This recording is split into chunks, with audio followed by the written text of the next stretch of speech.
Estimados participantes, reciban un cordial saludo.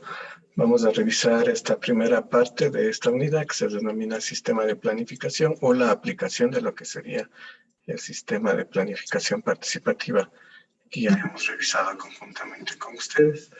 Básicamente esto se refiere a lo que es inversión pública y sus instrumentos de aplicación, la priorización de proyectos, la cooperación externa no reembolsable que puede verse como una fuente de financiamiento, las diferentes facultades que se tienen en los diferentes niveles de gobierno, que nos ayudan a comprender cuál es la dinámica del sector público, en los agrupamientos de gasto y lo que sería la gestión territorial en general. Entonces, esta primera parte vamos a revisar. Básicamente, la planificación o la inversión pública propiamente dicha se entiende desde la perspectiva de los instrumentos que se utilizan.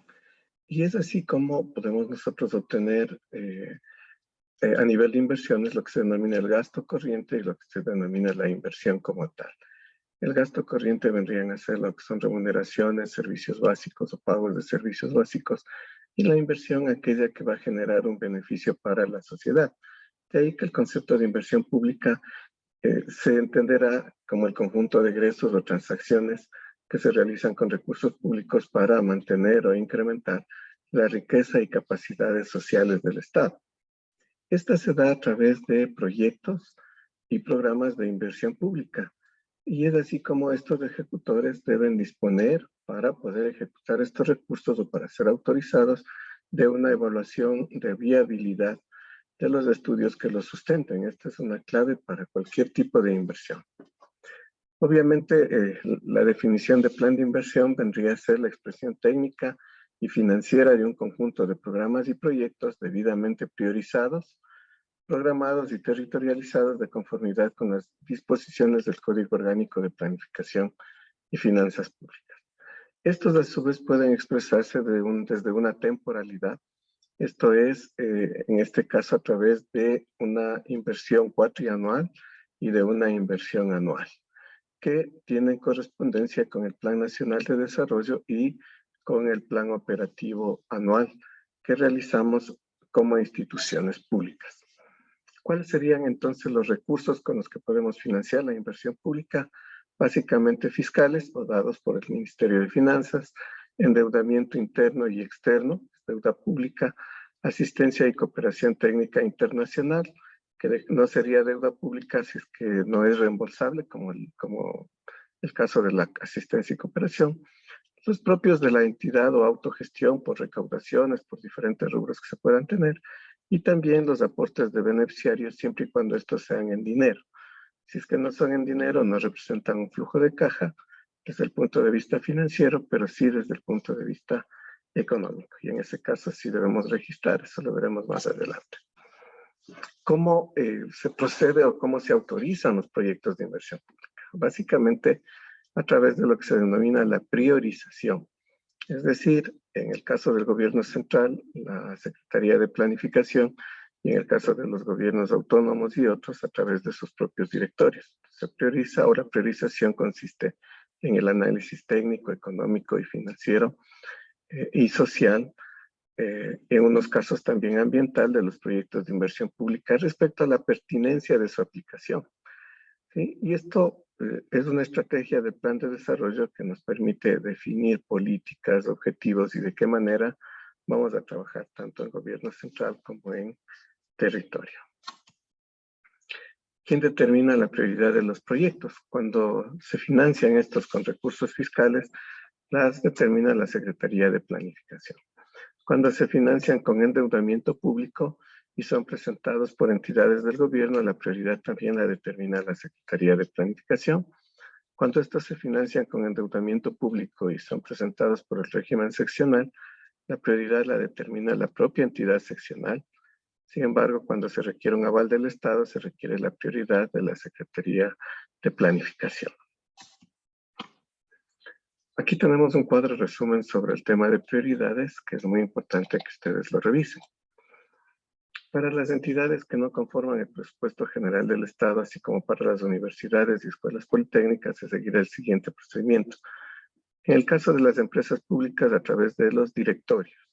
Para el caso de universidades, la máxima autoridad, que son los consejos académicos o consejos politécnicos. Para los gobiernos autónomos descentralizados, por parte de la máxima autoridad ejecutiva del gobierno, en el marco establecido por la Constitución. Esto sería el presidente de la Junta Parroquial, el alcalde o el prefecto. Tomen en cuenta esto, es la única excepción en la que no se autoriza por un directorio. Para el caso de la seguridad social, la máxima autoridad que vendría a ser su directorio, y para el caso de la banca pública, de conformidad con sus marcos legales y en ausencia de disposición expresa también por sus directorios.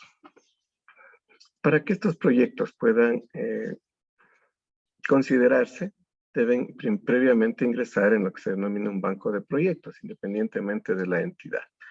Y este vendría a ser un compendio oficial del registro de los proyectos que se denominan también los CUP, Código Único de Proyecto, en el caso de la Secretaría de Planificación, en los que se tienen cada proyecto y luego se hace una evaluación de cuál va a tener un mayor aporte al Estado y en función de eso se establece el financiamiento como tal. Dentro de esto se prioriza que no existan proyectos que no estén debidamente registrados. Y por otro lado también hay una preeminencia en la producción nacional e incorporación de enfoques ambientales en estos proyectos o en estos bancos de proyectos, ya que en este diseño se promoverá la incorporación de acciones que sean favorables a los ecosistemas, de mitigación y adaptaciones al cambio climático y a la gestión de vulnerabilidades y riesgos antrópicos y naturales. Y en lo que tiene que ver con la adquisición de bienes y servicios, ¿sí? Necesarios para ejecutar estos programas y proyectos, se privilegiará la producción nacional, como lo establece también en este caso la Ley Orgánica del Sistema Nacional de Contratación Pública, que muchos de ustedes deben conocer. En cuanto a la cooperación externa no reembolsable, esta se entiende como el mecanismo por el cual el Ecuador otorga, recibe, transfiere o intercambia recursos, bienes, servicios, capitales, conocimientos o tecnología para complementar iniciativas nacionales y conseguir los logros u objetivos de la planificación. Esta cooperación proviene netamente de fuentes externas de carácter público o privado, de entidades y organismos que realicen este tipo de acciones. Al ser no reembolsable, esta se gestiona, ejecuta y se da seguimiento y se evalúa también a través de las entidades, en este caso nacionales o las entidades descentralizadas, y corre a cargo de cada una el análisis de esta cooperación. Esta se basa en los siguientes principios: independencia, soberanía, igualdad jurídica de los estados, convivencia pacífica, autodeterminación de los pueblos, así como la integración, solidaridad, transparencia, equidad y respeto a los derechos humanos. Es decir, un financiamiento debe venir o debe tener estas características para poder ser aceptado como cooperación. La aprobación de los programas y proyectos la realizará igual la Secretaría de Planificación, con excepción de aquellos que ya hemos visto en universidades, escuelas politécnicas, gobiernos autónomos descentralizados y también la seguridad social, que trabajarán bajo sus propias reglas. En estos casos, los programas y proyectos serán aprobados por las máximas autoridades dentro del marco de los lineamientos de política nacional para la cooperación. Es importante mencionar esto ya que existe o existía varios tipos de cooperaciones y a veces en el Ecuador se inauguraban varias obras con diferentes financiamientos o la misma obra con diferentes financiamientos. Entonces el registro es importante para saber en qué se está invirtiendo el recurso de cooperación y que no exista desperdicio como tal en las gestiones que se realizan. ¿Qué significa entonces la factibilidad de los proyectos que hemos mencionado en algunas ocasiones? Básicamente, estos constituyen los estudios definitivos de los proyectos en los cuales se abordan capítulos similares a los de la prefactibilidad, pero con un grado mucho más profundo y de detalle que nos permita definir las características de cada uno de ellos. Cabe mencionar que un proyecto, para ser aprobado, para ser priorizado, debe estar en etapa de factibilidad. Esta etapa contiene las evaluaciones financiera, económica, social y ambiental, que depende de todo tipo, que depende de los proyectos. Y para facilitar además la realización de los estudios de factibilidad, con las organizaciones. Comúnmente también algunas elaboran metodologías propias. En el caso del Ecuador tiene su propia metodología de la Secretaría de Planificación y muchas veces esta metodología es homologada también por las instituciones autónomas para efectos de aplicación. ¿En qué nomás podemos utilizar estos rubros de inversión pública? Básicamente en infraestructura para ampliar actividades productivas, en reposición o reemplazo de bienes de capital, reparaciones mayores de obras de infraestructura, cobertura, costo de equipos, maquinaria, recursos humanos e insumos, proyectos de infraestructura orientados a la creación de fuentes de trabajo, cobertura de costos de reducción de personal también, venta de renuncias, compra de renuncias como se solía realizar, infraestructura y desarrollo tecnológico, realización de estudios de diseño, comercialización, distribución, costo de mano de obra, inversión financiera, operaciones de reingeniería de la deuda, eso se utiliza bastante también, y también en proyectos cuya orientación sea social. Por poner un ejemplo nada más, cuando hablamos de un camal, este tiene varios componentes. Tiene por una parte la infraestructura, por otra parte tiene el desarrollo productivo, por otra también el generar empleo y de la misma manera un foco de producción o un foco en el que se enlazan varios tipos de negocios para generar, en este caso, que esta inversión sea sostenible en el tiempo. Un tema que a veces no es muy conocido hace referencia a las facultades de los niveles de gobierno. Mucha gente me pregunta de dónde salió esto del código, en este caso de organización territorial, autonomía y descentralización, y es muy importante que nosotros lo conozcamos. Básicamente una facultad es una atribución o una competencia que tiene un nivel de gobierno.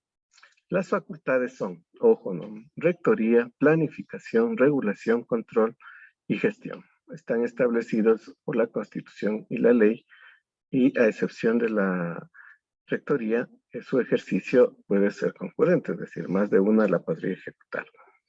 La rectoría es la capacidad de emitir políticas públicas que orienten las acciones para el logro de los objetivos y metas del desarrollo, definir sistemas, áreas y proyectos estratégicos de orden público y que tengan importancia económica, social, productiva, ambiental. Es muy importante esta y la rectoría regularmente la ejercen los ministerios que están encargados de una cartera completa de servicios.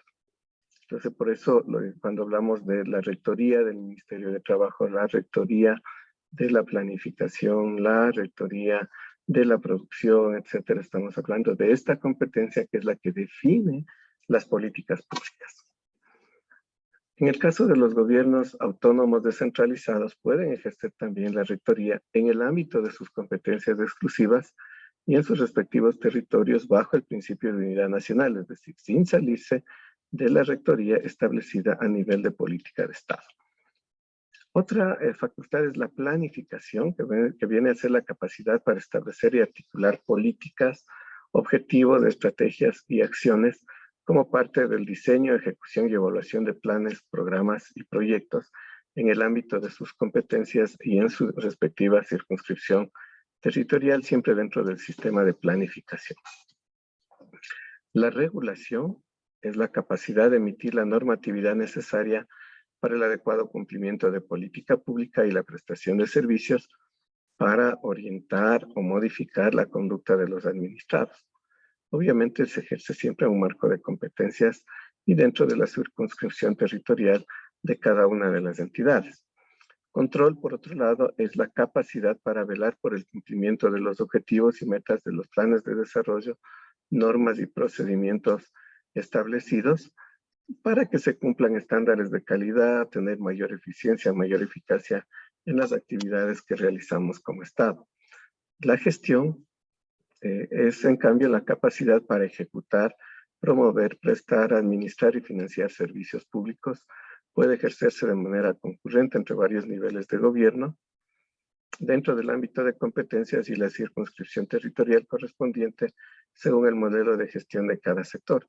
Cabe mencionar que estas facultades están determinadas en las matrices de competencias de las instituciones y que con ustedes hemos revisado. En cuanto a la forma en la que se realiza la inversión pública, esta requiere un agrupamiento de gasto. Y de ahí que los egresos del Fondo General del Estado, que es una cuenta única del Tesoro, deben agruparse en áreas, programas, subprogramas, proyectos y actividades. En cada uno de ellos debe determinarse qué corresponde a gasto corriente y qué corresponde a gasto de inversión, de acuerdo a la naturaleza que van a tener los gastos, y obviamente debe haber una orientación hacia la equidad en el gasto de los mismos, tanto a nivel nacional como a nivel de cada territorio. Los egresos que van a tener los programas, subprogramas, proyectos, actividades deben desglosarse además de manera uniforme, de acuerdo a las partidas, o en este caso un catálogo de cuentas que se tiene para establecer una mejor programación y poder agrupar los gastos y luego poder consolidarlos. Aquí, dentro del ámbito de la gestión o del territorio, es muy importante el concepto de planificación pública y social, o de la participación que pueden tener las personas en el ámbito del gasto. Es un tema que casi no se conoce, pero a nivel territorial se dice que los gobiernos autónomos descentralizados deben tener la silla vacía, deben tener presupuestos participativos, al menos de un porcentaje definido, ¿ya? Pero muy poco se hace al respecto, básicamente por desconocimiento. De ahí que debamos propiciar la participación de actores públicos y de la sociedad relacionados con la economía popular y solidaria, de acuerdo a los lineamientos de la Constitución, la Ley Orgánica de Empresas Públicas, entre otras, ¿no es cierto?, para la ejecución de proyectos de desarrollo regional, provincial, cantonal o parroquial, previstos en los planes de desarrollo y de ordenamiento territorial, en donde se requiera especialmente, por ejemplo, una reserva en el uso del suelo. Nosotros hemos visto muchas personas que se oponen a determinado tipo de obras y efectivamente en muchos casos no han sido consultadas. El tema minero es un tema muy complejo. El tema de colocar una prisión o una cárcel también son temas complejos y que muchas veces no han pasado por el ámbito de la participación. Cuando hablamos de participación, debemos recordar también que eso implica un ejercicio de un derecho a la participación. Y este ejercicio, de acuerdo con el Código Orgánico de Organización Territorial, se ejercerá en todos los niveles de gobiernos autónomos descentralizados a través de los mecanismos de democracia representativa, democracia directa y comunitaria. De ahí que las personas, comunidades, pueblos y nacionalidades, dentro de una circunscripción del gobierno, deben ser consultados frente a la adopción de medidas normativas de gestión que puedan afectar a sus derechos colectivos, por ejemplo. Y también tienen derecho a ejercer el control social de los actos de los gobiernos autónomos e incluso a la revocatoria de mandato de sus autoridades en el marco de la Constitución y de la ley. Cuando nosotros hablamos de inversión pública, siempre debemos buscar la viabilidad y la sostenibilidad de los proyectos de inversión y cooperación externa no reembolsable. No vamos a centrarnos en cómo diseñar un proyecto, eso lo podemos ver más adelante con otros módulos, pero sí en los indicadores base que nosotros podemos trabajar para comprender desde el punto de vista de las finanzas públicas de qué manera estos pueden ser manejados. De ahí que podemos nosotros indicar que la viabilidad de un proyecto inicia con la parte técnica. Es decir, me refiero a parte técnica cuando hablo de un proyecto social, la parte social, me refiero a un proyecto de infraestructura, la parte de diseño del proyecto, los estudios que requieren como tal, y esto se le denomina en general en ingeniería. Y el proyecto o el producto de un proyecto a nivel de papel, por decirle de alguna manera, termina siendo los términos de referencia o las especificaciones técnicas que tiene este proyecto como tal. Recordemos que la Ley Orgánica del Sistema Nacional de Contratación Pública habla de términos de referencia en el caso de los servicios y de especificaciones técnicas en el caso de los bienes. No olvidemos esto, ya que es un tema normativo en el caso del Ecuador. Y básicamente este engloba lo que son componentes, procesos, metodologías e insumos en el caso de los servicios, y además las características físicas, técnicas de los materiales, suministros y servicios que conforman los componentes en los casos de los bienes. Este cuadro nos va a ejemplificar qué significa un proyecto desde el punto de vista de la inversión y de la vida útil. Ustedes ven una curva bajo el cero, que es la etapa de inversión. A esta también se le denomina año cero. No importa cuánto dure, se le coloca a nivel de proyectos como año cero y siempre se denomina inversión. Es importante señalarles que un proyecto como tal no termina cuando la infraestructura está lista. Es decir, yo tengo un hospital que construir y resulta que mucha gente dice el proyecto termina cuando el hospital está construido y se inaugura. No, el proyecto inicia su etapa de ejecución cuando el hospital está construido e inaugura. Y luego tiene una etapa de operación y de mantenimiento que es la que le permite sostenerse en el tiempo. Entonces muchos errores se dan porque se hace el financiamiento solo de una parte y no de lo que se denomina vida útil del proyecto, que es el número de años que está programado que dure. En este caso está una infraestructura como es un hospital para que preste una atención efectiva a la sociedad. Caso contrario, tendremos lo que se denominan elefantes blancos que no funcionan, que no se pueden sostener en el tiempo. Entonces tomen en cuenta, esta es la realidad. Y a partir de que se inaugura, ustedes tienen costos y tienen tiempos de ejecución que son los que se empatan con la planificación nacional o con la planificación territorial. Cuando hablamos de proyectos también, generalmente tenemos tres viabilidades: viabilidad financiera, viabilidad económica, la viabilidad social, ¿sí? En algunos casos también la viabilidad ambiental. No vamos a revisar el concepto de proyectos, pero sí qué es lo que esperamos de cada una de estas viabilidades. En el caso de la viabilidad económica, debemos comparar los beneficios que va a generar el proyecto a la sociedad en cuanto a su ejecución y sus costos en la vida útil. Debemos en este caso identificar, cuantificar o valorar los beneficios que va a generar el proyecto a través de su vida útil. En el caso del Ecuador, para la viabilidad económica tenemos una metodología que se denomina costo evitado. ¿Ya? No hay precio sombra, ya que estos deben ser calculados y tienen una especie de índice que se multiplica por los valores y que nos genera ese recurso. Esto se hace en otros países, pero en el Ecuador el costo evitado vendría a ser qué es lo que la sociedad está ganando con la intervención de un proyecto. Por ejemplo, puedo tener un proyecto de vías, y las vías tienen o no necesariamente tienen un análisis financiero o tienen una rentabilidad desde ese punto de vista y podrían representar un gasto. Pero si le vemos qué pasa con la carretera, se le utiliza para transportar personas que vayan con sus familias, que vayan a realizar actividades productivas, se pueden transportar productos, pueden servir de vías de enlace para diferentes puntos. Esta valoración, ¿sí?, se le coloca en un flujo que se denomina económico y este nos ayuda a determinar la rentabilidad y también los gastos para el país, porque una vía implica también mayor consumo de combustibles, mayor gastos y mayores depreciaciones de los bienes y servicios. Entonces es una especie de punto de equilibrio entre lo que la sociedad gasta y lo que la sociedad efectivamente gana. La viabilidad financiera también es muy importante, especialmente para aquellos proyectos que tienen retorno financiero o que buscan una utilidad, como podría ser el caso de las empresas públicas, que buscan justamente equilibrar esos costos y no perder, sino tener márgenes de utilidad que les permitan seguir operando y hacer que estas actividades sean sostenibles en el tiempo. En este caso, consiste en la comparación entre los ingresos que va a generar el proyecto por la venta de un servicio o un bien y los costos de vida útil. En la viabilidad financiera se define lo que denominamos tarifa o precio del bien o del servicio, que nos permite cuantificar los ingresos que va a generar el proyecto durante la vida útil.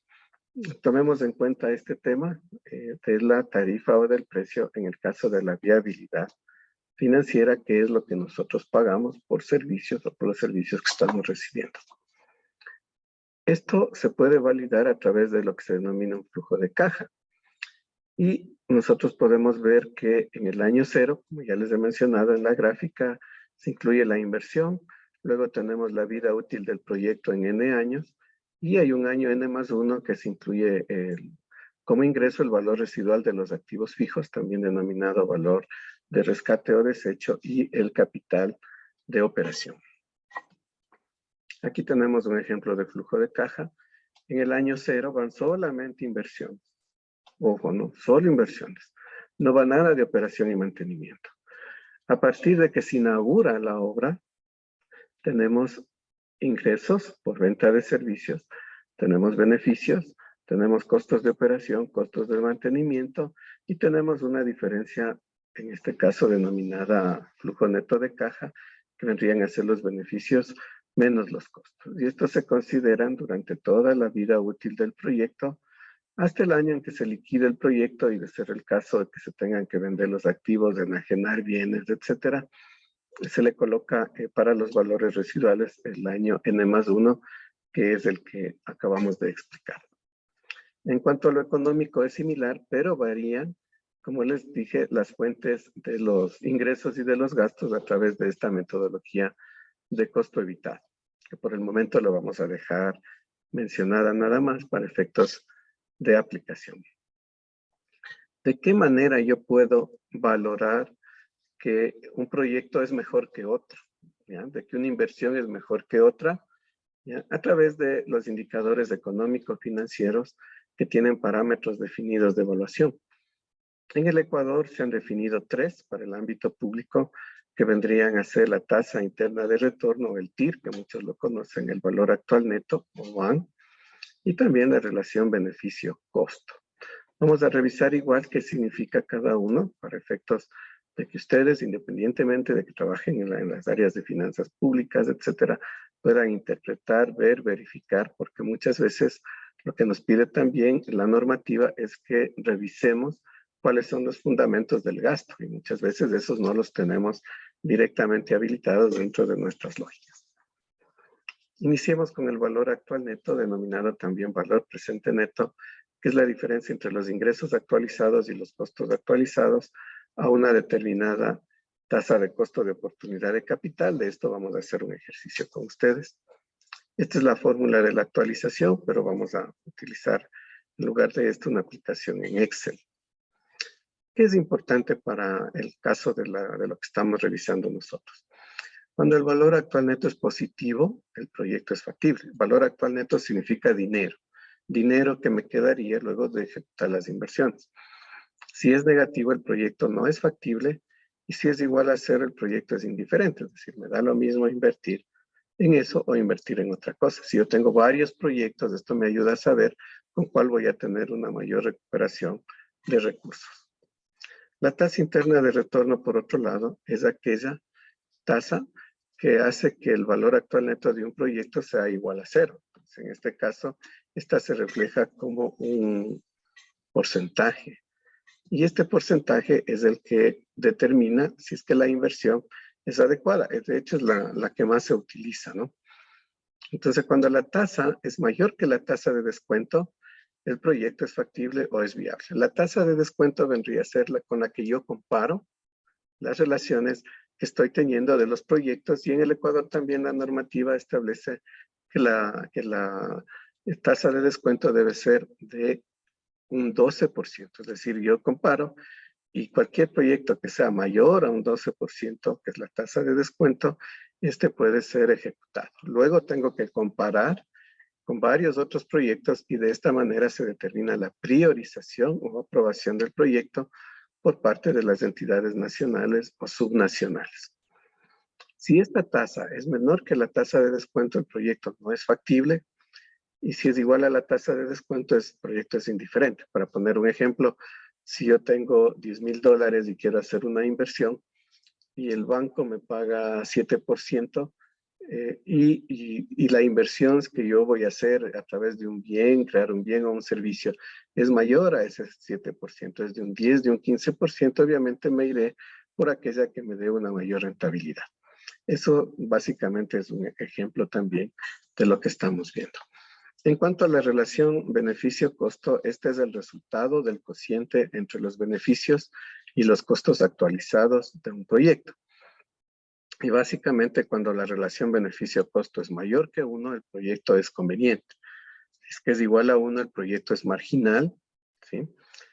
Puedo invertir o no, y si es menor que 1, el proyecto no es conveniente.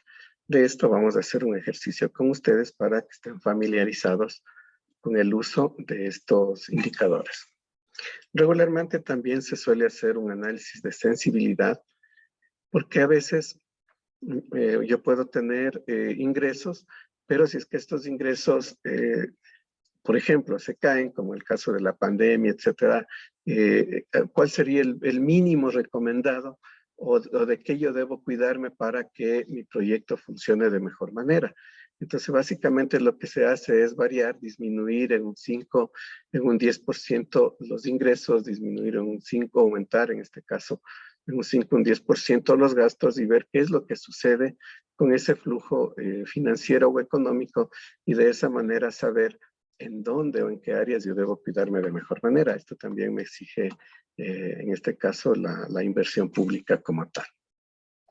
Y obviamente el objeto de esto es tener una sostenibilidad económica financiera que me permita garantizar que los proyectos entreguen durante la vida útil los bienes y servicios que se tienen en términos de cobertura, calidez y calidad una vez que se ha finalizado la etapa de ejecución, como yo ya les he indicado.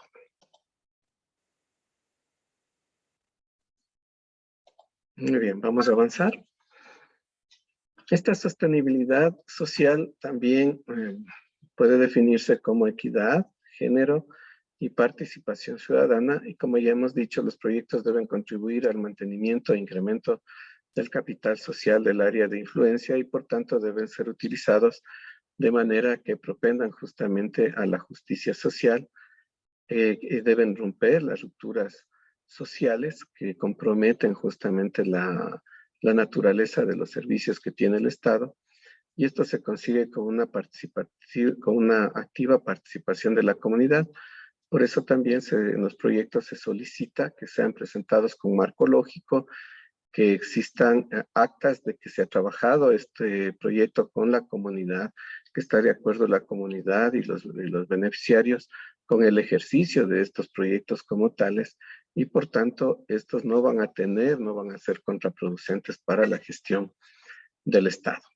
¿De qué manera se reflejan los proyectos? Básicamente de dos formas o dos flujos diferentes. El primero, que se denomina actividad y fuente, y en este podemos ver las fuentes de financiamiento como tal, que son externas o internas. Ya lo hemos visto con ustedes, puede haber crédito, cooperación como fuente externa, y en las internas también puede haber crédito interno, recursos fiscales, recursos propios o de autogestión y aportes a la comunidad, que regularmente los proyectos se presentan de esta manera. Y si bien no todos tienen todas las fuentes de financiamiento, esto nos ayuda a consolidar de qué manera este proyecto está siendo gestionado. Puede haber un proyecto con varias fuentes de financiamiento y en este caso, este cuadro va a ser muy útil. Otra forma es a través del tipo de gasto, que es el flujo de caja que hemos visto.